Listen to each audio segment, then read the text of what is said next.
بعض اوقات بڑی تکلیف ہوتی ہے جب اس بندے کو لوگ کٹہرے میں کھڑا کر دیں جس کا جرم ہی کوئی نہیں، اس شخص سے لوگ سوال جواب شروع کر دیں جس بیچارے کے خیال میں بھی وہ بات نہیں، پھر وہاں وضاحت دینا، نہ کردہ گناہوں کی وضاحت دینا، یہ بڑا بوجھ بنتا ہے، بڑی تکلیف ہوتی، اور لوگ کرتے ہیں یہ کام۔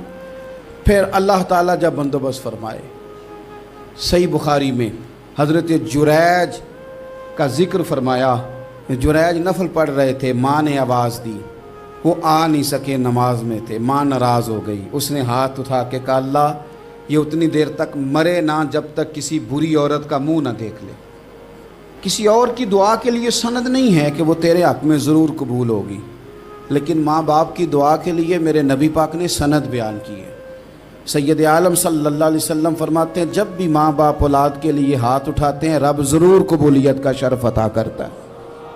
تو جہاں سند موجود ہے نا، کچھ افتتاح ابا جی سے بھی کرا لینے چاہیے، کچھ کام شروع کرنے سے پہلے صرف اماں سے ہی دعا کرا لینی چاہیے، یہ والا افتتاح بھی بڑے کام کا ہے کیونکہ یہاں سند بیان کر دیا میرے نبی کریم۔ تو جناب جریج کی ماں ناراض ہو گئی، کہنے لگی اللہ اس نے میری بات نہیں سنی، اب تھے تو وہ نیک، لیکن رب کریم کی حکمت کا تقاضا ہے، ماں کی دعا کو بھی قبول کرنا تھا، اللہ نے آزمائش میں مبتلا کر دیا۔ والدہ تو چلی گئیں، وہ ایک خیمے میں، ایک کٹیا میں، ایک جھونپڑی میں عبادت کرتے تھے، اللہ کو یاد کرتے تھے، رب رب کرتے تھے، اور لوگ ان کی بڑی تعریف بھی کرتے تھے، لوگ ان کے ارادت مند بھی تھے، عقیدت مند بھی تھے، اہل محبت بھی تھے۔ ایک عورت آ گئی، بس وہ اللہ کی حکمت پوری ہونی تھی، اس نے آ کے پہلے تو انہیں اپنی طرف مائل کرنا چاہا، جب نہ مائل ہوئے تو الزام لگا دیا۔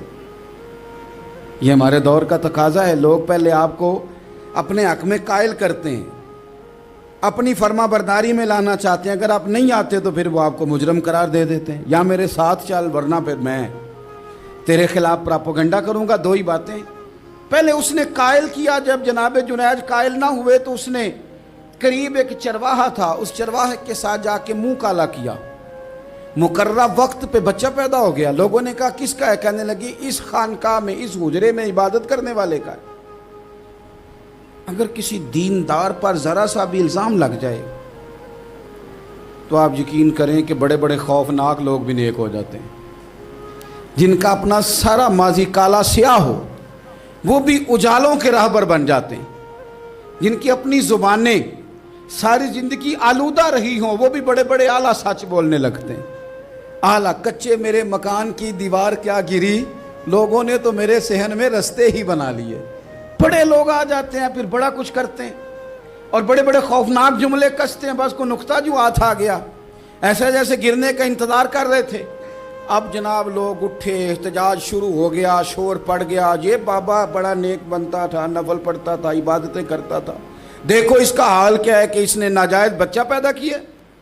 بغیر تحقیق کے میں کہہ چکا ہوں کہ الجھے الجھے بکھرے بکھرے روز و شب دیکھے گا کون، لوگ تیرا جرم دیکھیں گے، سبب دیکھے گا کون۔ لوگ تیرا جرم دیکھیں گے، سبب کوئی غور نہیں کرتا کہ وجہ کیا تھی۔ او بھائی کچھ تو مجبوریاں رہی ہوں گی، یوں ہی کوئی بے وفا نہیں ہوتا۔ الزام لگا دیا، شور ہوا، احتجاج ہوا، دنیا اکٹھی ہوئی، ان کا انہوں نے حجرہ گرا دیا، مارا بھی، پیٹا بھی، ایک نیک آدمی کو بدنام بھی کیا، برا بھلا بھی کہا، گالیاں بھی دی، جو کر سکتے تھے کیا۔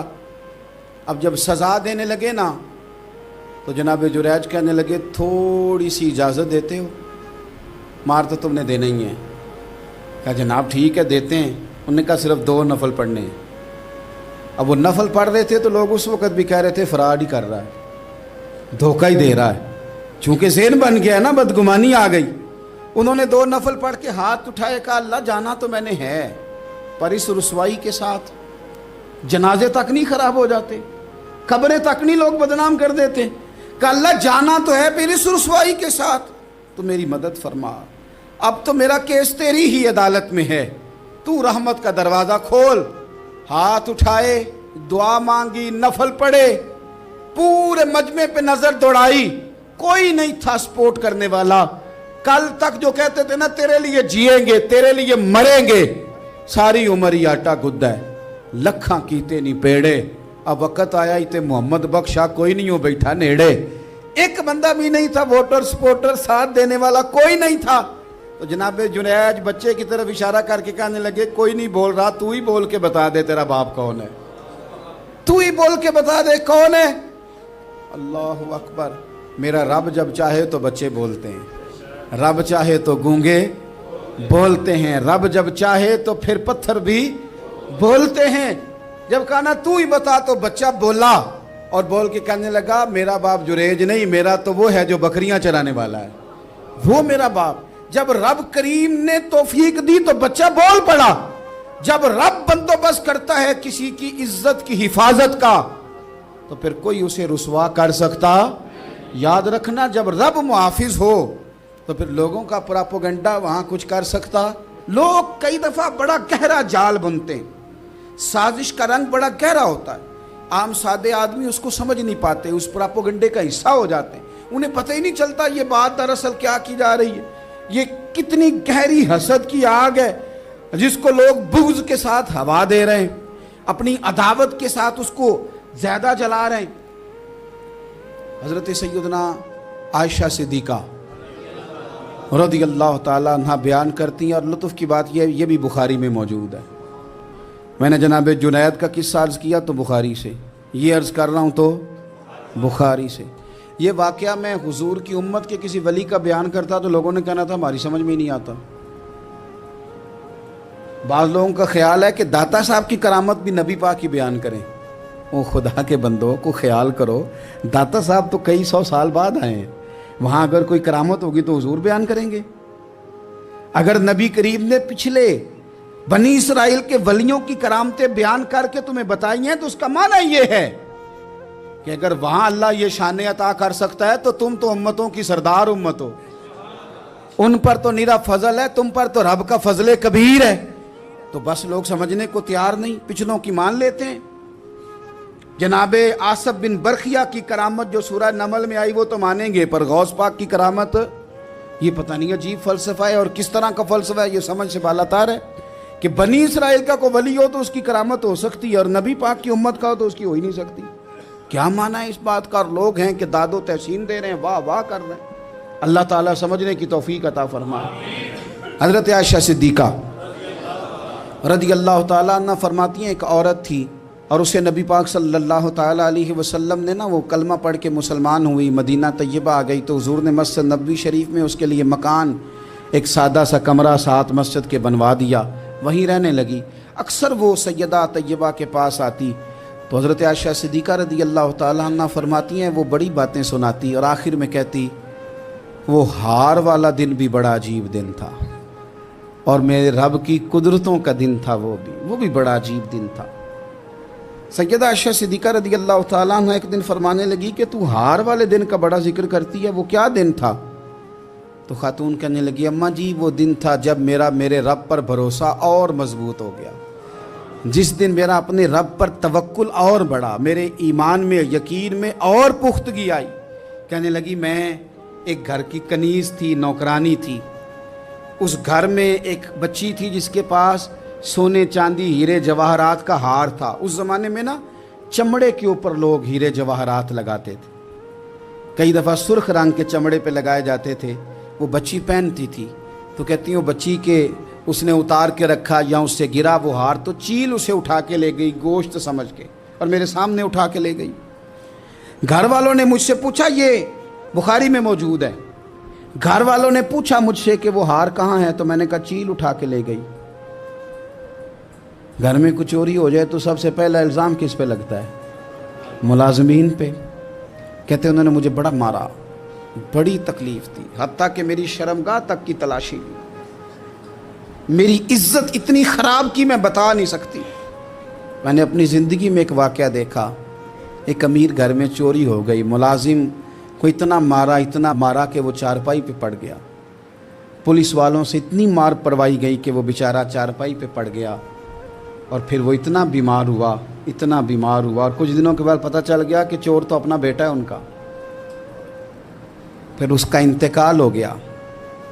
اب وہ سیٹھ صاحب اور گھر والے آ کے مرنے والے کے کان میں معافیاں مانگ رہے ہیں، کان میں۔ تو میں نے ان سے پھر کہا تھا کہ یہ تو اب چلا گیا ہے، تمہارا زور چلتا تھا نا تو تم نے قانون خریدا اور تم نے اسے جتنا ہو سکا تم نے اسے مار پڑوائی. تمہارے پاس جو عدالتیں تھیں تم نے وہاں کارروائی کی. اب ایک عدالت قیامت کے دن لگے گی. یہ کمزور تھا نا, کچھ کر نہیں سکا. میرے نبی پاک صلی اللہ علیہ وسلم نے فرمایا سن لو, اگر سینگ والی بکری نے بغیر سینگ والی بکری کو تکلیف دی ہوگی نا تو قیامت کے دن اسے بھی بدلہ دینا پڑے گا کہ تیرے پاس سینگ تھے اور تو نے اسے مارا تھا. وہ خاتون عرض کرتی ہے سیدہ عائشہ کی خدمت میں کہ مجھے بڑا مارا, مجھے تکلیف دی. میں کہہ رہی تھی کہ میرے سامنے چیل لے گئی ہے پر وہ نہیں مان رہے تھے. اماں جی انہوں نے مجھے بڑا مارا. حضرت عائشہ صدیقہ کہتی ہیں پھر کیا ہوا؟ کہنے لگی اماں جی جب کوئی میرا مددگار نہ رہا, مجھے تکلیف دے رہے تھے, رسوا کر رہے تھے, تو میں نے اپنے رب سے مدد چاہی. میرے رب کی طرف میں نے توجہ کی. میں نے کہا مالک اب تو ہی میرا مددگار ہے. کہتی ہے وہ مجھے مار رہے تھے تو وہ چیل جو ہار لے گئی تھی وہی لے کے واپس آ گئی, اور ہمارے سروں کے قریب لا کے اس نے جب اس ہار کو پھینکا وہ مجھے چھوڑ کے سائیڈ پہ ہوئے. وہ میری بے گناہی جان گئے, لیکن آپ کو بتاؤں اس دن سے میرا اپنے رب پر یقین اور بڑھ گیا. مجھے سمجھ آ گئی کہ جب انسان پورا ٹوٹ جاتا ہے اور جب کوئی چاروں جانب اس کا مددگار نہیں ہوتا تو رب تو ہوتا ہے نا, اللہ تو اس کا مددگار ہوتا ہے نا. وہ تو پھر اپنے اس بندے کی مدد کرتا ہے نا, پھر وہ تو توانائی دیتا ہے نا, وہ تنہا نہیں چھوڑتا. وہ تو آنسوؤں والوں کے آنسوؤں پہ بڑا کرم فرماتا ہے. وہ تو قسم پرسی میں آ جاتا ہے, اس کی رحمت بڑھ کے استقبال کر لیتی. تو بھائی جب آپ پر اللہ کی حکمت کے تقاضے پورے ہونے لگیں اور زندگی میں کبھی کوئی ایسا وقت آئے کہ آپ محسوس کریں کہ تنہا رہ گئے ہیں اور کئی اپنے بھی مخالفین کی جماعت میں نظر آنے لگے ہیں, تو اس وقت پھر دل, روح, زبان اور ذہن کو یکجا کر کے سمجھ لینا کہ جب ساری دنیا ساتھ چھوڑ جاتی ہے تو رب کی رحمتیں اس وقت بھی ساتھ رہتی ہیں.